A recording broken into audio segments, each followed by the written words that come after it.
What's up, y'all, and welcome into the Jack Vita Show. I am back. We're taping this the day after the All-Star Game. It's July 16th. It's a Wednesday. Got a couple more days off here before we gear up for the second half of Major League Baseball action.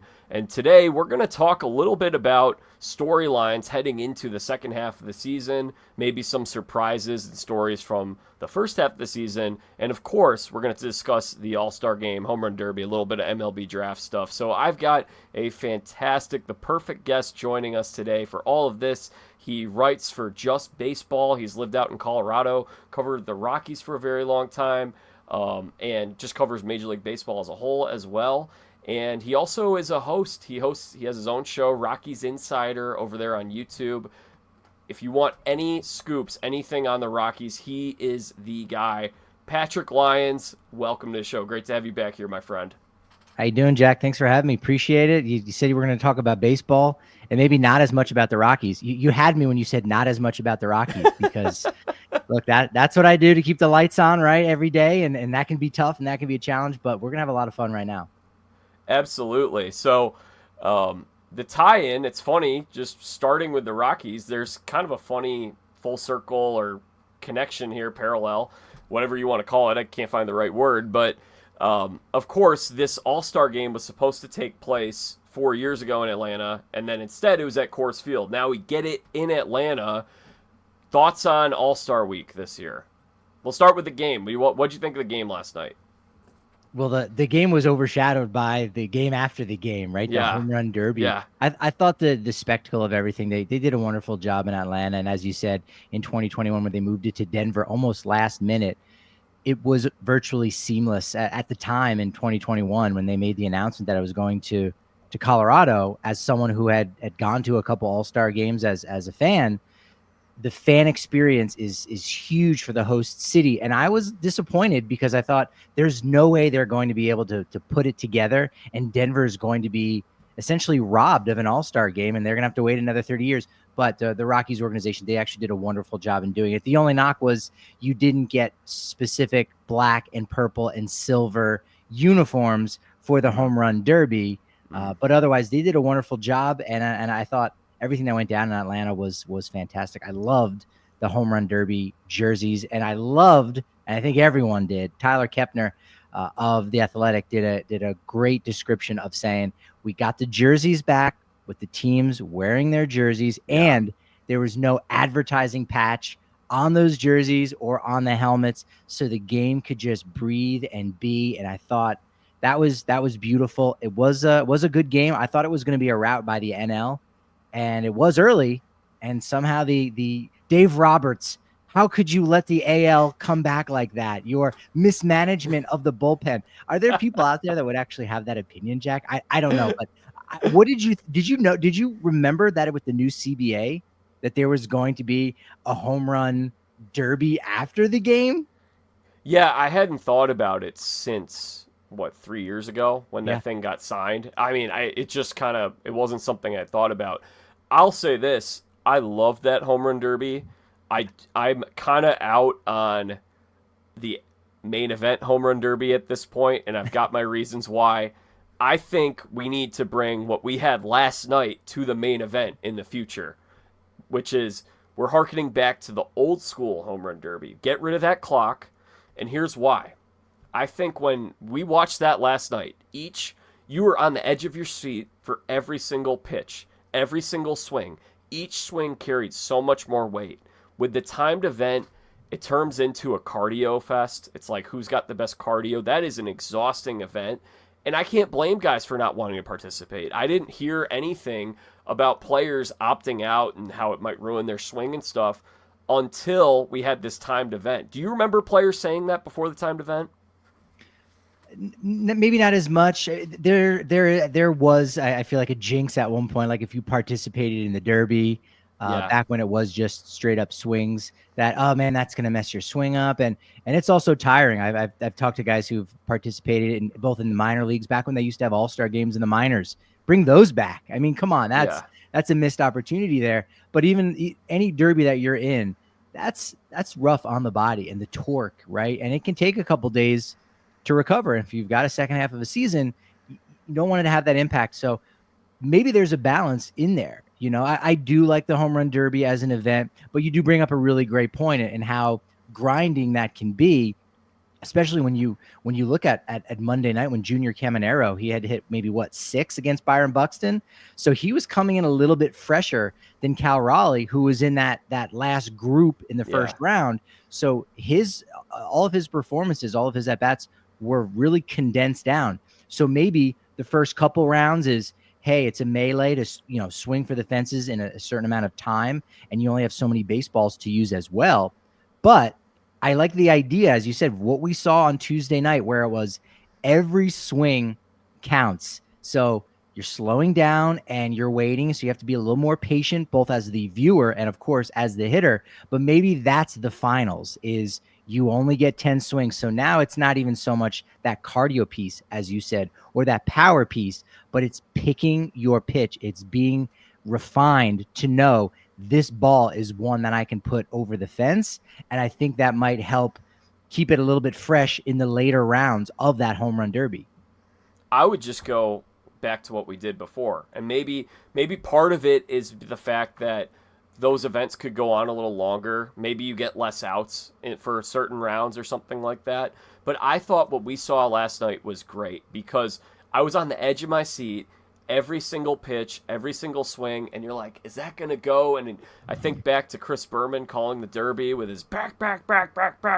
You were on the edge of your seat for every single pitch, every single ball, what's going to happen. And now, at least when I watch this timed event, it's kind of like, oh, okay, that one doesn't go, but that one does. And then I think what ends up happening is with each home run, it becomes more impactful and more special when you're waiting for that payoff. There is you're almost overstim. What's the word I'm looking for? Overstimulation. Overstimulated. Is that a word? Let's look it up. Count it. We're gonna count it. Yeah, no, you're right. There is something to that in terms of just being so much rapid fire, just like that. I think you could add different elements. You probably don't want it to get bogged down too much, but you could have more fun too of just saying each guy picking a seat. Imagine if you could pick a seat and say, I'm going to hit a ball here, and whoever can hit it closest to that seat that they chose, like that could be a fun little wrinkle of a bonus like point. horse. Or if you need a tiebreaker.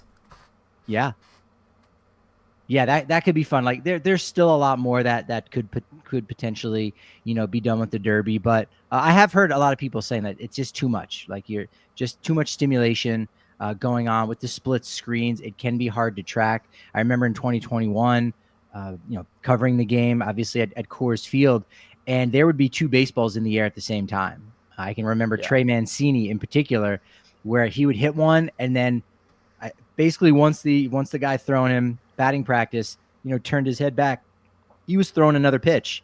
And that's kind of dangerous too on top of that, but it is great. If everyone is a home run, that certainly is impressive, but that's not always going to be the case with every home run derby.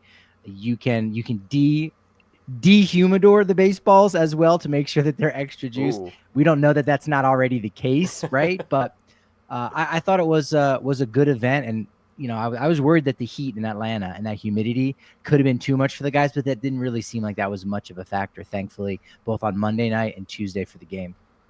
Well, you bring up an interesting point here, Patrick, because home run numbers are up league-wide. We're at 3,249 home runs, and we're at the break. And last year, we had 5,453 on the season.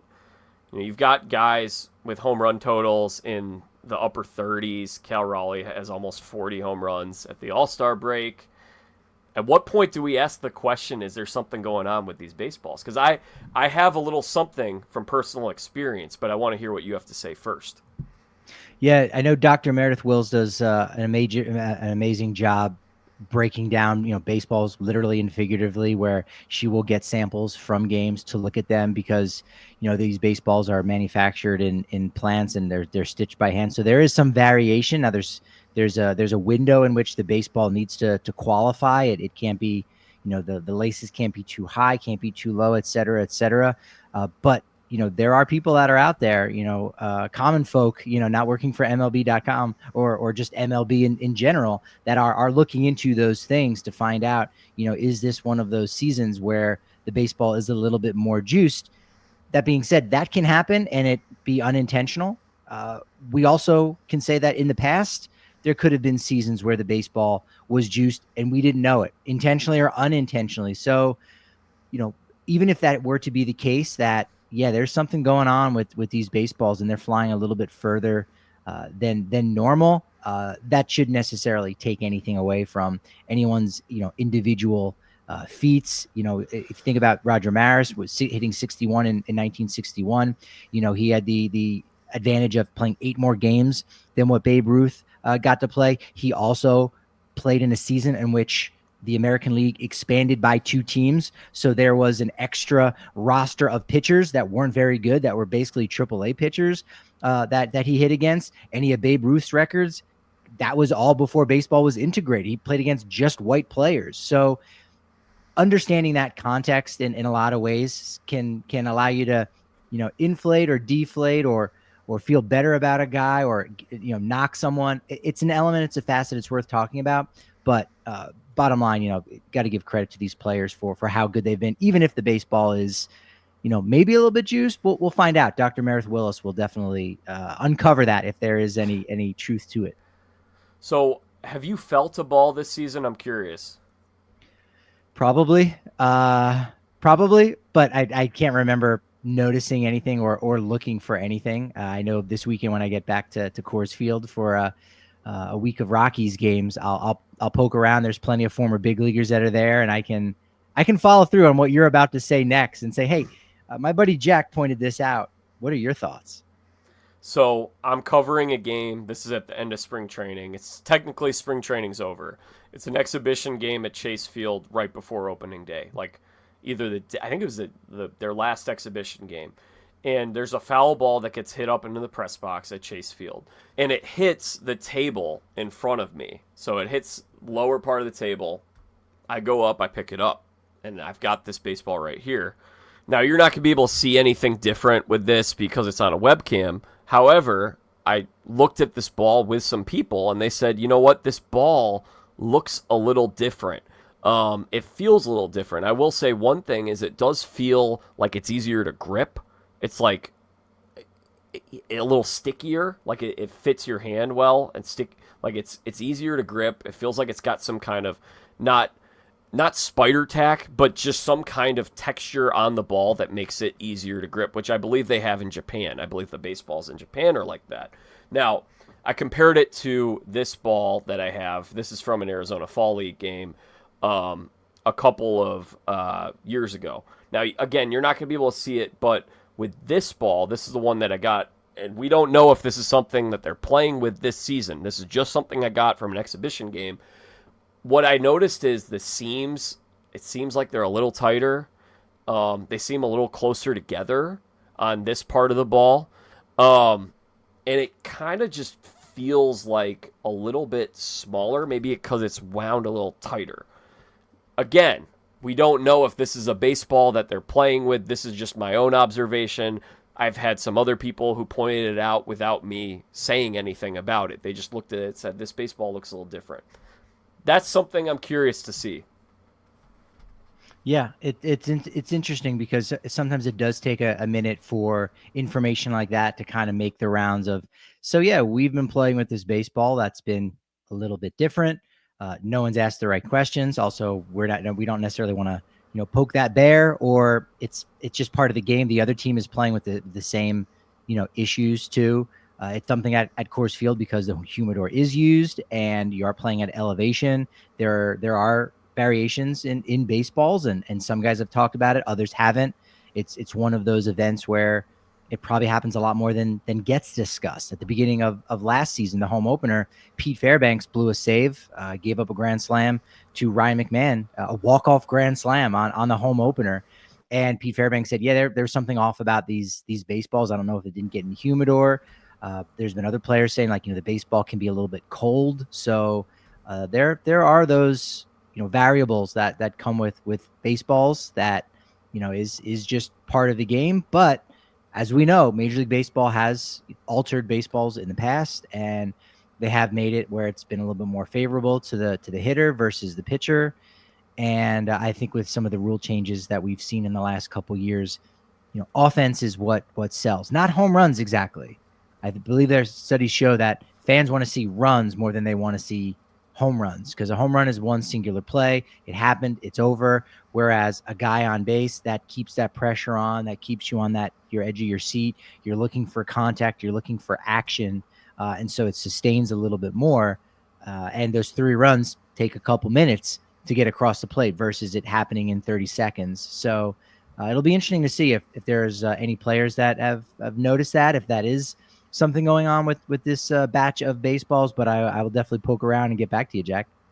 I think it's a fair question to ask. That's all Oh I'm yeah. saying. I'm not saying that. Just to be clear to our listeners, I'm not saying making a bold proclamation. It's just a question. I'm curious to know. I'm curious to see how it plays out. What else are you curious about right now in baseball, Patrick? Heading in the Well, second half. beyond the second half, I'm most curious about if we are going to have a lockout. That was kind of one of those conversations that was touched on a little bit during the All-Star break, talking with the All-Stars. It's definitely not a it's definitely not a fun topic. It's not a sexy topic either. It's a really gross topic. So we'll move on past that. We did not get any announcement on who's going to host the 2027 All-Star game. We know next year will be 2026 will be Philadelphia. I will definitely be there because I was there in 1996 as a kid. So I got to go back to Philadelphia again as they host. I know there was. I thought it was interesting that there's some conversation about maybe Major League Baseball allowing players to participate in the Olympics in LA in 2028, and because of that, they may want the All-Star Game to occur in California, and so San Francisco could possibly be the host. I think they last hosted in 2007, so only 20 years between their All-Star Game hosting, but I feel like that certainly would make a little bit of a sense if you don't want to have it necessarily in LA or in Anaheim or in San Diego, who just hosted in 2016. So I find that to be somewhat fascinating of what the future of the All-Star Game could look like going forward, and rescheduling the futures game so that it's not taking place at the same time as regular season games, so we can really highlight these prospects. Yeah, that's a good idea. I like Yeah, that. yeah. I like the draft being 2 days now, doing it on Sunday night. So now there's nothing conflicting with it. The first half is over. You can focus in on the first 3 rounds, which I think is an improvement over just having the first round. So now you're giving more airtime to those guys that are in the second, third round. I mean, look, the guy who won the home run derby was a 3rd-round pick in Cal Raleigh, and that was in 2018. That's the dark ages of the draft when it wasn't kind of what it's slowly become today. So they're doing a better job selling that product and putting these young players' names on the map. So I'm interested to see what happened with that. As far as the second half goes, it's going to be interesting because there are still so many teams that feel like they're in the hunt for a wild card. With there being 3 now, all it takes is you having a really hot string, and all of a sudden you're back in it. Like the Red Sox were a team that going into the year, I wasn't convinced. I didn't have them as a postseason club, but I know a lot of people did. They were sort of that new darling of, hey, look at all the different pieces that Yeah. they've added between Bregman and Walker Bueller and Garrett Crochet and Aroldis Chapman too, an all-star this year. Like that should be enough to push them into the wild card picture. I wasn't buying it. Now all of a sudden they've gotten hot.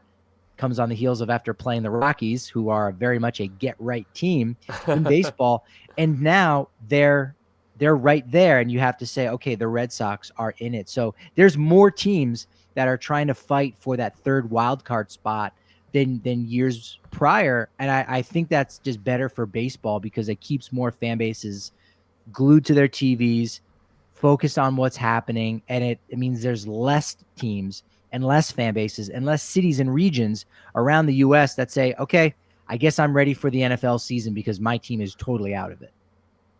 Yeah, the National League, especially, there's so many good teams in that league, and the Cubs are I mean, okay, the Dodgers have the best record in the sport, and I think there are only, I want to say, let's see, they're 4.5 in front of, they're 4.5 games better than the top wild card, the Brewers, and the Brewers are 4.5 in front of the Giants. So that means that, or no, sorry, they're not. My bad. They're a game and a half in front of the Brewers. So and then the Brewers are 4.5 in front of the Giants for the last wild card. So there's 5 games separating the first team out and the top team in the National League. Nobody's got their division wrapped up in the National League, and any of these teams are susceptible to falling out of the playoffs if they have a bad stretch in the second half. And the Arizona Diamondbacks, who are a team that I did pick to make the postseason over the Giants and over the Padres, they're 3 games under 500, and by all accounts, it seems like they're going to sell off. But if they win their next 2 series, if they go 6-0 the rest of the way, you go, all of a sudden, now maybe are they going to hold on to some of their pieces? It's hard to say because you do want to give your guys a pat on the back and say, hey, we have confidence in you. But the Diamondbacks are just such an extreme case with so many guys on the IL. There's never been a season where there's been so many guys that have been knocked out. I mean, every year feels like the Dodgers are like that. But these are some of the best players in D-backs history, and you got to hope that Eugenio Suarez is going to be fine, and he doesn't get added to that list as well after getting hit by a pitch on Tuesday night. Yeah. So it is interesting because there's only a handful of teams that are out of it, and even when you look at Atlanta, who's 9.5 back of the final wild card, okay, they're done for this year. But it's interesting if you were an Atlanta fan because you're paying attention to say, hey, what pieces are we going to get that are going to maybe help us contend next year? Because this is still a really good team and a really good core of players. So they could make some interesting moves where, they acquire some major league ready players, or they're acquiring some prospects that they can then unload this offseason to acquire the next player du jour to make a push. So they might be done for 2025, but they're certainly not done for 2026. Well, let's look through it. Who are our sellers this year? Who's got stuff that's actually interesting? Well, those are 2 different questions because the Rockies are going to be sellers, but do they have anything of value? Ryan McMahon is one of those players, is one of the top third basemen on the market. The bat's been playing a lot better. He can, go through some major slumps, but his glove does not slump. He's been a finalist for the NL Gold Glove Award at third base the last 4 years since he's taken the position over for Nolan Arenado. So he is a player that's going to extract some value despite $16 million owed to him over the next 2 years. Jake Bird's a really quality reliever who struggled over the last 3 weeks, but was great for the first 2+ months. And there are other younger pieces and younger chips. So they're going to be a team with something to sell. The Nationals, I'm not sure how much they have to sell because they've got so many great young players that those guys are hands off. So their best players are not going to be. And I was shocked by the Rizzo thing too, because I thought Mike Rizzo has had a tremendous track record. I shouldn't say he does. They won the division so many times. They won the World Series. They've been in this lull the last few years. The Strasburg contract didn't help. And they've just, they had Patrick Corbin on the books for a while as well. They've been in this rebuild, and it's taking a little longer. But like you said, there's some really nice pieces there. The Juan Soto trade I think is looking pretty good for them in terms of what they're reaping with Mackenzie Gore and James Wood, Robert Hassel coming up, CJ Abrams. They've got Susana down in the minors who's looking pretty good as well. They got a lot in that trade. They might not have exactly landed the plane on the Trey Turner deals and the Scherzer deal, that deal. There's some other trades that they made, but I think they're positioned pretty well to be pretty good pretty soon, especially given that we're seeing kind of where the Braves are. We don't know what their future holds. Yeah, I think that I really like the Nationals to take a step forward this year and to be around 500. And I think so was ownership in Washington. That's one of the reasons why they went a different direction and got rid of Rizzo and got rid of Dave Martinez, because they weren't really meeting those expectations. So you understand that. Pirates have, a couple of veteran pieces. You got Atlanta, and then Miami, 7 games under 500, 7.5 of the final wild card. They're playing better. But and then again, they're a young team like the Nationals where there's not a ton that they're going to be able to sell Yeah. off that's going to, change a contender in a major way. But if you're someone like the Cincinnati Reds and you need an arm, you can go to the Marlins and get one of their younger relievers that can be controllable. So you can figure out a way. I think this year's trade deadline, you could see a lot of old school baseball trades of here's my guy who can hit fairly well, who's slightly above average, and here's your starting pitcher that's Mm. slightly above average, because we got to get creative, because some of these Yeah. teams that are out of contention and are in last place in their division, there's a reason they're in last place, because they don't have a lot going on. And for a team like the Rockies, who I think play hardball in the wrong way, they very much are in their own world, in their own stratosphere, and they're in the corner by themselves. You could try to figure out a deal with them, but there's been a history where the owner has rejected certain trades. So now you've wasted your time by dealing with the Rockies. You know what? I'm not even going to bother calling them for someone like a Ryan McMahon. Let's see if there's a trade somewhere else where I can get, a third baseman of value that's on a big league roster. Plug him in for me, and I've got an extra starting pitcher that I can give up. Just an old school baseball trade. I think we might see more of those this year. Yeah, that's a really good thought. I hadn't thought too much about that, but that would make a lot of sense in a lot of ways. And on the AL side, I look at it and I only see two teams that are out of it. I think Baltimore is 7.5, but they've played so much better. I would not count them out.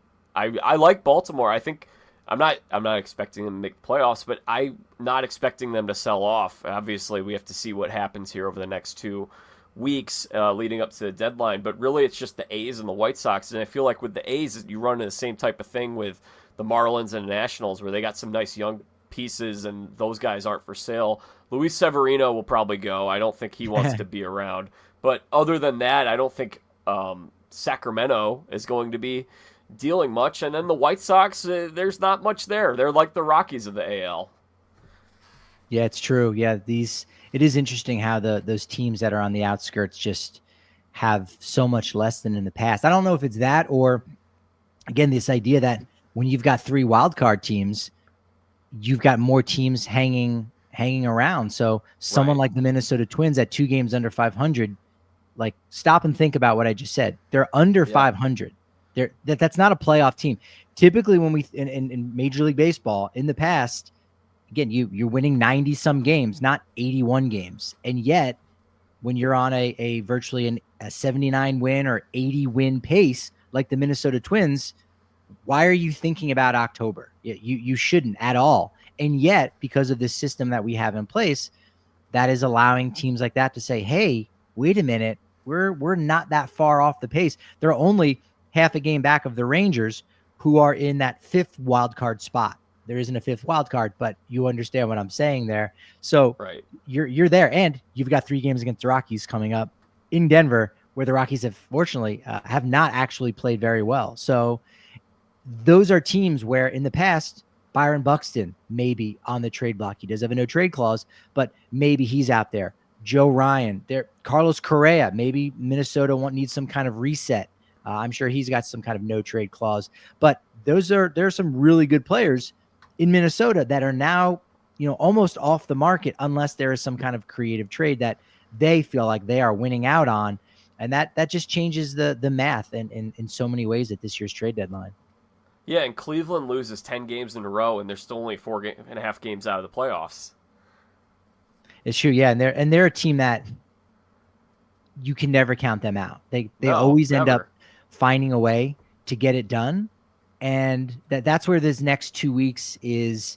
It'll be interesting to see how some more of the national media contextualizes these next 2 weeks, and if this year is really a special one. I can't remember the last two playing out like this, where we had so many teams that are so close, but we basically have the next 2 weeks to determine like who's in this and who is out, right? Or who's going to try to be in it. Like the Angels are a team that you look and say, well, they probably shouldn't be in it. They're in the same boat with the Twins, 2 games under 500.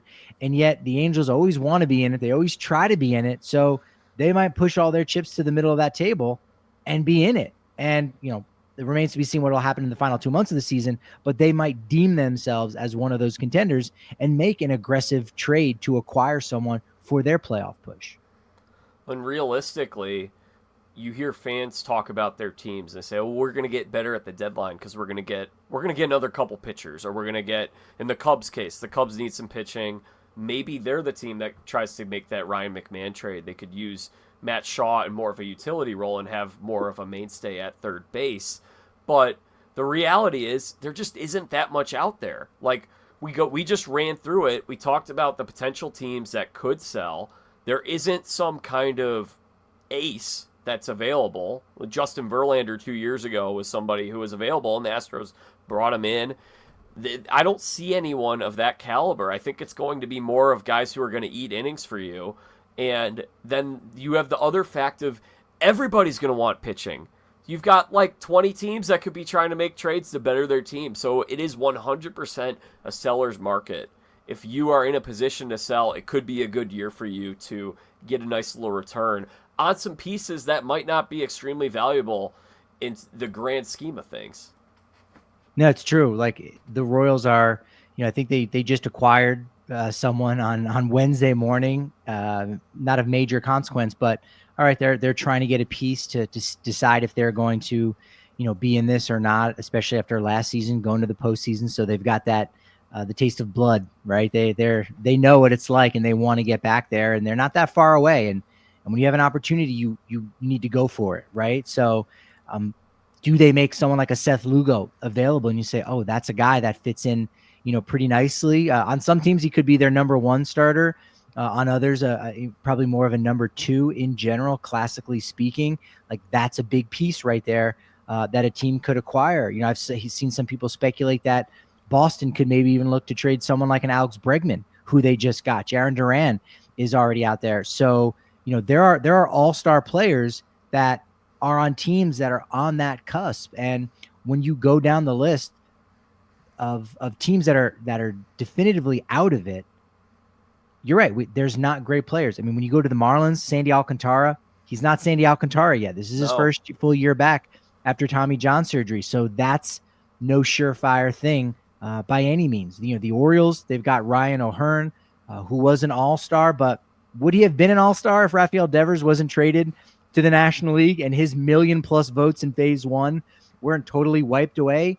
Maybe not. Still a really good player, but he's a rental. I don't think the average baseball fan is probably aware of who Ryan O'Hearn is. And then you'd have to go all the way down to more of a number 3 starter like a Mitch Keller for the Pirates. So there's not a ton that's out there. That's why these next week and a half is so critical before the July 31st deadline, because that will tell us everything about who could be available.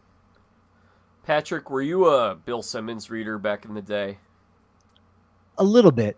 I think every sports fan should have been at some point. Yeah. So I was at some point, but I certainly did fall off. He used to do the trade value column every year for NBA, and you'd rank like the top 100 players in terms of trade value. And I always thought that'd be a really interesting piece to do in terms of Major League Baseball. Thing is, it's going to be a beast of a project, so someone's got to pay me to do it. I'm not going to just do it on my own website and just kind of do it for fun. But let me flip it to you. Highest trade value in the sport right now. I'm putting you on the spot. I've got some thoughts on it, so if you want to flip it back to me, you can.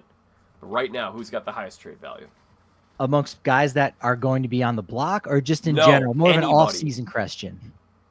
This is an anybody, if they're like, this isn't a matter of if they're available or not. Who would fetch the biggest return if they were available on any team? Yeah, I think thinking about it for 5 seconds, and the first 4 seconds just running through the names of great players, and then in second number 5 it came to me. It's without a doubt Paul Skeens. Yes, that's the correct answer. Period. Yeah, he only just turned 23. So what you have is a player who hasn't even reached arbitration yet. So he next year is still going to make, I forget what the league minimum is, because it goes up each year, but like $785,000 for that 1 year alone, when he's providing maybe, I don't know, $65 million worth of value right there. The name recognition, what he's, been able to do from such an early part in his career, I would have to say, despite the fact that he is a pitcher and he throws so hard, oh my gosh, is Tommy John going to be in his future? Like, okay, maybe, but the simple fact that you would have him for the next 5 years after this year, even after this year, it's five. No, excuse me. After this year, it's 4 more years. This year would make it 5, and then league minimum. And sure, he goes through the arbitration process, but even still, how much money could you possibly make in that first year and that second year? He'll break all kinds of records if he even, reaches the 3rd year of arbitration. But I would say he has to have the most value of any player that's out there because of that guaranteed status. And yeah, that's a no-brainer. Paul Skeens. So I think that this is a good measuring stick for who are the most valuable players in the sport. Because obviously, we're not talking about this through a trade rumors lens. This is more of a who has the most value. And I think the highest value are those kind of guys. Hunter Brown. I put Tariq Skubal in there. I mean, those guys are a little bit further into their contracts, but still years of control. You're getting an ace. This is a stud, one of the best pitchers in the sport. And I think the most valuable thing a team could have is one of those guys who comes up and makes an immediate impact on day one. In the case of Hunter Brown and Skubal, maybe it took him a little longer. But if you have a guy that comes up in the middle of the year, you throw him in, and he's an ace on day one, like Jacob Misiorowski, I think that is like what the Brewers have in Misiorowski coming up. They basically acquired one of those players without having to trade anybody for it, and now they've got him for years of control. Yeah, absolutely. You're developing your own, great trade deadline acquisition. Some other, great young players that are only in their second year. Jackson Churio, he's only 21 right now, I think. Jackson Merrill, I think, falls into that category. And yeah, there are times in which even players before they make their major league debut, you could argue like, hey, this is a guy that has a ton of value because you're looking at 6 years of club control, and 6 years of club control could end up being essentially 7 seasons. If you called up a guy, mid-season, well, that's not one full season. So now you've got him for 6 more. So he could have an impact on 7 different, stretch runs, on 7 different Octobers. So those young players just have that advantage in today's day and age. And sure, that's no knock on someone like a Juan Soto, where you look and you say he's a perennial MVP candidate. Same thing with a Shohei Ohtani, although, I mean, you probably could argue that Ohtani has that value as well, because the value isn't just the talent of the player on the field. It's a little bit off the field, right? Like selling jerseys and things of that nature. But if you're a really good player, that's going to happen naturally. But it's their contract. That's another major piece to it, is that, you look at someone like Chris Bryant, for example, with the Rockies, where he still has 3 more years, making about $28 million. And if you didn't know that, you'd say, oh yeah, maybe the Cubs could bring him back and he could play a little bit as DH, and that could be fun. Or if the guy is making an exorbitant amount of money and he can't really play on the field, that has negative value. That's an untradeable contract, right? Whereas the opposite is the guy is really good and he's not getting paid a lot. That's really what creates value. Not the same value as most valuable player, but value in all aspects of the game and what that guy can do. Did you have any problem with the Miz being in the All-Star game? No, I was. I know your Philly guys were saying some stuff. Yeah, it's funny because I recorded a podcast right after that was announced, and then the next day I heard the rumblings of people getting upset and whatnot. But I honestly didn't have a problem with it, because I'd rather err on that side. Like, again, 96, when I was at the All-Star game in Philadelphia, there were guys that participated in that they've earned their spot. They should have been there. They should have represented their team. But there's so many that I don't remember and don't really care that they were there. Right. And yet, what if you would have gone with, and it's the same thing with all the people going, oh, Acuna was a starter. Like, why did the fans vote for him? He had only played 35 games. Because he's Ronald Acuna Jr. Like, this is an MVP winner. Like, he went 30-50. Like, he is one of the best players in the game. That's what you want to see. On the flip side, I do like that every team has a representative, especially nowadays where there's so many guys that say, hey, I can't play, or I just pitched on Sunday. We're getting all of those guys. We're getting those bubble teams in March Madness where, UCLA is like, hey, sorry, we just had a really tough Pac-12 tournament, so we're not going to play March Madness. All right, fine. Now one of those bubble teams gets in. It's funny because with the Phillies conversation, I think one of them pitched on Sunday. Another one pitched on Saturday. I think the two guys, Ranger Suarez and Christopher Sanchez, I think might have both pitched over the weekend, so they wouldn't have been able to play. They would have been able to get their bonus. They would have still been all-stars, and so that is a bummer. But for Major League Baseball, they are trying to sell the game and they are trying to grow the game in different ways. They're going to have to try to do things a little bit differently and put different guys in the spotlight. It might not happen all the time. I understand it's a slippery slope. We weren't even sure last year if Paul Skeens would start the game because he had only made 12. 10? Was it 12 starts? We were like, oh, well, that's too few of starts to possibly start the game. And it's like, come on, this is the best pitcher in the National League. Let him start the game. We've also advanced to know that, hey, Paul Skeens has 8 losses. He shouldn't start the All-Star game because he has 8 losses. Like, what? Come on. Like, let's really think about what we're talking about here. So I didn't have a problem. Definitely was a unique circumstance. If I was in that room or if I was making the decision all to myself, I don't know that his name would have even popped up for me, honestly, because I don't think what he was doing was that otherworldly, because we've been seeing guys come up and perform like that immediately and hit the ground running. Like, damn, this guy is really good. He's going to be something. He might even be able to do enough to win National League Rookie of the Year award, which I think he's probably the favorite now. But on my own, I probably would have gone a more classical route. That being said, he got announced as being a replacement for the National League squad. I was absolutely fine with it. I loved it. I'm going to be hyping up the Brewers here as we move along. But the thing is, I heard about this guy 2 years ago. Jim Callis was like, this Jacob Misiorowski kid is so special. He's great. I love watching him pitch. And when he got called up, I've tried to tune in to each of his starts. I haven't watched every single one, but he is so fun to watch. And he's a star. They're calling him the Miz. I think he kind of had a coming out party last week where he pitched against the Dodgers and he looked so good against the Dodgers. Kershaw he gets lit up by the Dodgers. Yeah, Kershaw didn't know who he was. And if he didn't have that moment, I don't think he's in the game. But I think this is Major League Baseball capitalizing on a potential budding star, someone who is becoming the talk of the league. When he went into pitch last night, it was the same thing where I'm like, I'm on the edge of my seat. I want to watch this guy pitch. And Major League Baseball All-Star Game, being an all-star in baseball does not carry the same kind of weight as it does in other sports, in my opinion, because there are so many guys that have the awesome first half. They get into the game, and then, Brian LaHair was an all-star as a Cub. That's the one I always think of. I always think of him too. Brian LaHair is one of the best examples of that. You're right. We need like a Sporkle quiz of like one-time all-stars. That'd be kind of fun. How about Lance to play. Carter? I just pulled this up because I was like, I didn't trust my memory because I was going to probably pull some names that were decent.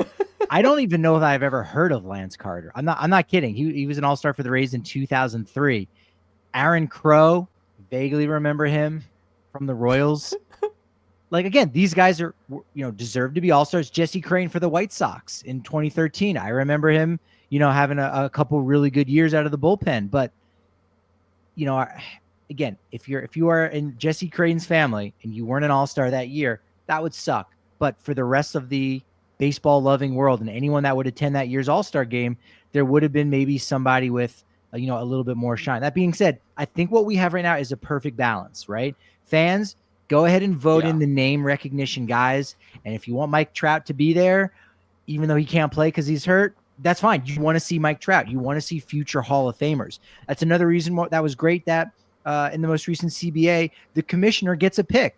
Was Clayton Kershaw really deserving of being an all-star this year? I don't know. But were you glad that he was there? 100%. And that's what this is about, is spotlighting the best players. And best, again, is an objective word. Like, what does that actually mean? It's not just, the numbers on the field. It should also be considered, what if you had just an awful human being that had really good numbers. Are you going to pick the awful person or the guy that's not awful with the exact same numbers? We would all choose the not awful person. So again, it's very very subjective. So you know what? I'm very much okay with it, and I'm glad. And he didn't strike anybody out in the All-Star game. He didn't give up a run. Almost did. I was worried about that because it would have been annoying to see, the comments from people about, Right. see, he gave up a run, ... He didn't. He held his own. The Brewers do this every single year. I'm gotten into a steady habit of penciling him in to win the Central. I did too. Yeah, you picked him this year too? I did, yeah. I and I was sweating somehow... it. I was sweating it early because they were not playing well the first month. I was like, all right, well, it's not going to work out. It's like picking the Rays every year. 26 and 28 entering May 26th, by the way. Yeah. So less than 2 months ago. Since then, the best team in baseball, 30 and 12. Somehow we were in the minority though, because most people I talked to picked the Cubs, or maybe they saw the Reds kind of being the trendy team. But this is a team that has made the playoffs in 6 of the last 7 years, 7 of the last 8 years, going back to 2018. My math isn't adding up. 6 out of the last 7 years. The only year they missed it was the year they traded Josh Hader. They've won the division a lot over that time. So why did you pick them? You just kind of have confidence in them as an organization, or what? Yeah, very, very much about the organization. It's the same concept with like picking Cleveland to go to the postseason every year and the Rays. And it's like, all right, you're going to be right 2 out of every three times, unless there is somebody that jumps out from the pack and you say, well, I like what the Cubs did this offseason. I believe in them. I think they can do it. That's understandable. I also, I did actually pick the Reds to go to the postseason. I thought with Terry Francona was arguably one of the best offseason acquisitions by a team. So I had the Reds going in via wild card. But the Brewers, just their lineup, I think, was strong enough, and starting pitching was strong enough that without knowing, the upper levels of the minor leagues, just trusting again that they would develop those players. Anytime you've got a William Contreras, Jackson Churio, and Christian Yelich in the middle of your lineup, that's pretty darn good. And beyond that, you can get enough. Like, I think people forget when you looked at those teams that the Yankees put together in the late 90s and early 2000s, before they started bringing in the Teixeiras and Giambis and A-Rod, they just had a balanced lineup top to bottom. Bernie Williams was their cleanup hitter. Should be a Hall of Famer, maybe, by the way.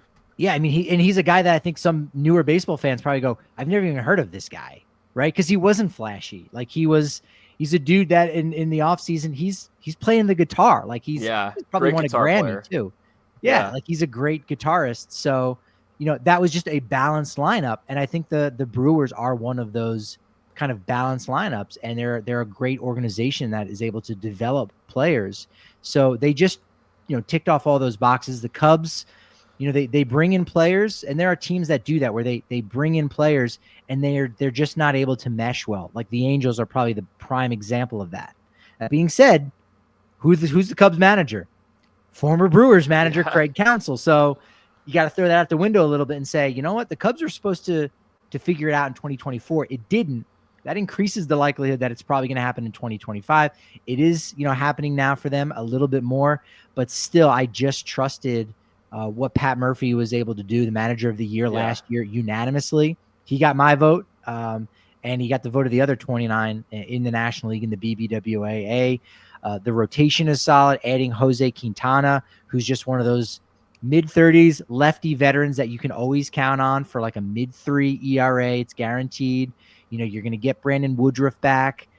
You figure that, he is one of those more underappreciated players that people have forgotten about. And despite coming back from Tommy John, he is going to contribute. So I just thought, everything the Brewers do seems to work out and seems to have some kind of focus. And so you trust an organization like that more so than another one that might spend money like the Cubs. The Cubs have had double the payroll, and the Brewers have won more games than them every single year that Jed Hoyer's been the vice president of baseball ops, which obviously there's a lot of pressure on Jed to get the Cubs in the playoffs, and they're in a very good position this season. They're doing much better than I expected them to do. I have to give them credit. However, I do think Milwaukee is. I'm pretty confident that they will surpass the Cubs and they will win the division. And part of it is the fact that we talk about, well, all these teams are trying to get better in the middle of the season by making these trades, and they want to go out and they want to add an ace, but there isn't an ace available. And Milwaukee goes out, or they don't have to go out, but they get internally Misiorowski, and then Brandon Woodruff comes back. That's potentially 3 number ones now that you have with Freddie Peralta. You look at the back half of that rotation, nobody has an ERA over 4. No one has an ERA over 3.5. I mean, Quinn Priester, Chad Patrick, and Jose Quintana, one of the best free agent signings of the winter. I think that this team's pitching, and they always figure out their bullpen. I think they've only lost like 4 games when they're leading after the 7th inning this season. So I have confidence in the Brewers, and I like their lineup too. They're kind of like one other thing about them, you mentioned kind of college basketball. It's like those teams that get into the tournament, and they're not the most athletic team. They're not the most splashy team. But you know what? They play great defense. They don't turn the ball over. They win on the margins. They do everything right. Yeah, no, I can't argue with that. And it's interesting because I know going into the season, MLB Pipeline had the Brewers with the 7th best farm system, and the Cubs were right there at number 8. And Misiorowski was one of the 4 in the top 100 for the Brewers. A lot of the Cubs' top 100 guys are already making impact. They had more top 100 prospects than the Brewers, not as impactful, but a lot of those guys for the Cubs, they are also helping out the big league squad. So both of these teams could make, big moves for the right player. And it's kind of interesting to think that, in the year in which CC Sabathia is going into the Hall of Fame, a guy who made the Brewers a legitimate contender back in, what was it, 2008? Yeah. Like, could they possibly, get so aggressive where they trade a Jefferson Cuero or a Jesus Made or a Cooper Pratt and trade one of their top 100 prospects to bring in an ace? Kind of, hey, you know what? It's fresh in our memory because of CC here in Cooperstown. Do they do it again? Do they go back to the well? We'll see. That's what makes this trade deadline so much fun. Thinking back to the nostalgia of the summer of 2008, where were you in the summer of 2008? New Jersey. I think How old were you? I just gotten into soccer, and I think I was a soccer ref. I was doing high school games because I was in Germany in late in 2005, and then they hosted the World Cup in 2006. And when I watched it for the sights and sounds of Germany, I was like, this sport's amazing. And then learning that they're playing in different countries and moving around, and they're on all these different teams, and this guy from Spain and this guy from England are on the same team for Chelsea and everything. I was like, this is interesting. And it just caught my attention, and I got into soccer in a big way. So that was a big year, 2007, 2008, going to Red Bulls games at MetLife Stadium, and a lot of that, and baseball, because baseball is just were you in college or fresh out of college? Where were you at in life? I was a young man in New Jersey, making my way downtown, walking fast, faces past them, homebound is what I was. I was I had just graduated 8th grade, and I was really pumped to go to high school. And that's like, if you grow up in suburbia, that's like the time in your life where your parents just say you can go bike anywhere you want and just go on a bike with your buddies and hang out at Panera Bread or McDonald's, or just go to the park and throw a ball around or whatever. That was the stage of my life I was in. So I was just like watching SportsCenter every single day and baseball tonight. Those are the good old days. 2008 was also a big year for me getting into podcasts. I think that's like maybe when podcasts began. Wow. Yeah, and you had to download it. What's that? That was early podcasting. Oh yeah. Yeah, you had to download it on your computer, plug in your iPod. Yeah, your iPod. Get it that way. And I actually had just started running. 2008 might have been the first year that I ran a marathon, maybe. I just decided, like, you know what, I'm gonna revitalize my life in so many different ways, and ran a half marathon. I was like, okay, I guess I can probably do a marathon. And so like a month later, I ran a marathon, and that got me. That was the year I got addicted to. I got addicted to running and podcasts. That's a good thing to be addicted to. Yeah, and then Then unfortunately the addiction got out of control, and then I started doing ultra marathons, which is anything further than 26.2 miles. So who was your early podcast influence at that time? Was that like Adam Carolla? No, He I was didn't get. I never got real into early. him actually. Jay Moore, who used to be on Jay Saturday Night Moore, Live, yep, he had a big podcast. he He did. kind of disappeared for a while. He's getting back into the scene. He's married to Jeannie Buss, Lakers owner, one of the Lakers owner, at least currently. He was big. I listened to the Baseball Tonight podcast. Yeah, There's also Buster an was doing ESPN that. Yep. soccer podcast I listened to a lot. And then at the time, where I lived in sort of central Jersey, it's technically South Jersey, but I lived in Red Bank, New Jersey, and Kevin Smith, the director, he had a comic book shop there. I'm not a huge Kevin Smith fan, but he was one of the first guys that did podcasting and just talking about his life and everything. So I listened to a lot of Kevin Smith talking. He's a great orator. Like, he can just talk about anything and make it interesting. And so I consumed a lot of his stuff, but you had to download it first on your Yeah, laptop, then plug in your podcast, upload it to that, and then you could listen to, I don't know, 4 hours of podcast, whereas now it's infinite, right?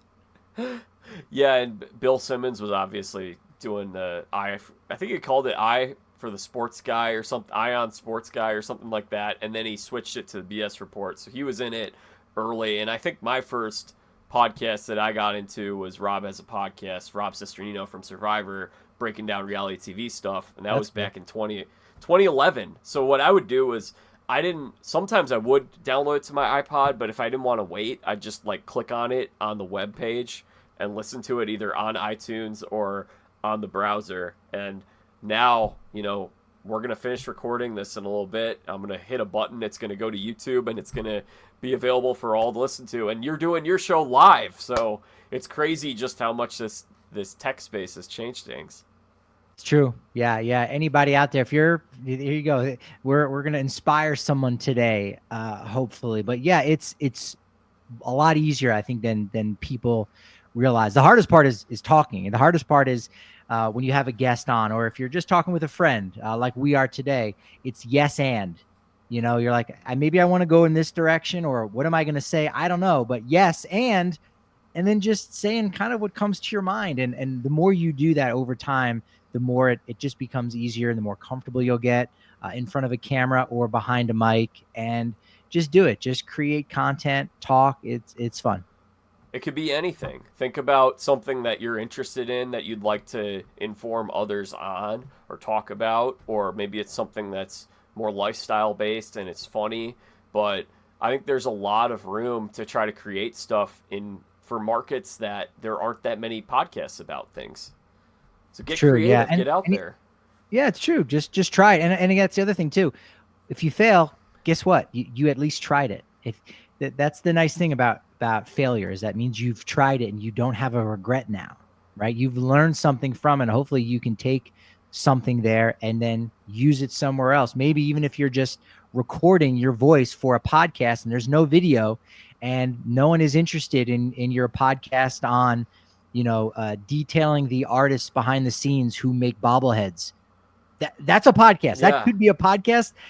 There are people that would be very curious to learn about that. But even if you just did that in the dark, you uploaded it and no one listened to your very in-depth bobblehead podcast, guess what? You've gotten used to talking for a while. And now maybe your ability to public speak has improved. So even though you might say it's a failure, hey, I did 35 episodes of this bobblehead podcast and I didn't get a ton of listeners or whatever from it, you learn something, right? How to streamline an outline, or again, just talking for a long period of time and staying on a topic. Like, there's a lot of value that's there. So where can people find your podcast, my friend? Rocky's Insider podcast. There's Rocky's Insider on YouTube. You can listen on Spotify, Apple Podcasts, just about anywhere. I also have the Rocky's Insider newsletter that I put out just about every 2 weeks. I'm writing articles regularly for justbaseball.com. Once in a while, I'm putting up some TikTok videos and YouTube shorts. So a lot of fun content. There's not enough time to really do all the content. I like creating it more than I like putting it out there, because that's the thing is, you and I having this conversation is fun. And then as soon as we're done, Now you got to get to work. Now you got to edit it. Now you got to do the thing. Now you got to write the Yeah. description. And that takes time, but We that's need unpaid part of that interns, you process. and I. Unpaid interns, like college kids that want to get into this, that we can like mentor and they can do all that for us. That'd be great. Yeah. And hey, look, I started out that way too. Like when I wanted to transition, like I had a communications degree and decided to go a different route because I didn't want to be an intern. I was ready to start my life as an adult. And if I had to do it differently, I might have, but I basically just said, I'll intern in my 30s to work for a company. And like, instead of getting a master's or going back to school, I'll just learn on the job. And then that became, full time. And here I am today because, I decided I'll drive 6 hours down to Albuquerque, sleep in my car for a weekend to cover the Albuquerque Isotopes and learn about the next up and coming prospects for the Rockies organization. And that led me to where I'm at today, that unpaid work. So opportunity, you can get paid in opportunity, not just in money. That's what you got to do. And if it's stuff that you enjoy, you'll never feel like work. That's right. Never work a day in your life if you love what you do. He's Patrick Lyons. Go ahead and subscribe to Rockies Insider. You can follow him where? What's the social media handle? At Patrick D. Lyons or at Patrick D. Lyons MLB, just about everywhere. Awesome. Well, Patrick, thank you so much for being here, my friend. We'll do it again sometime soon, I'm sure. Looking forward to it. Thank you, Jack. All right, y'all. That concludes our conversation today with Patrick Lyons. Hope you guys enjoyed it. I had a lot of fun talking some ball and looking forward to what unfolds in the second half of the season. We are going to have more of these episodes out, so please subscribe to this channel here on YouTube. This is a newer YouTube channel. This podcast has been around for a while, but this YouTube channel is new. So please hit subscribe, comment, like the video.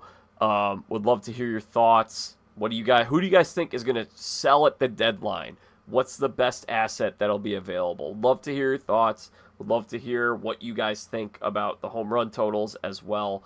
So make sure you guys subscribe. We're also on Apple Podcasts, Spotify, and wherever podcasts are found. You can follow me at Jack Vita Show on Facebook, Twitter, and Instagram, and TikTok. And for those who are interested, I also have a reality TV podcast that is called Jack Vita Show Entertainment.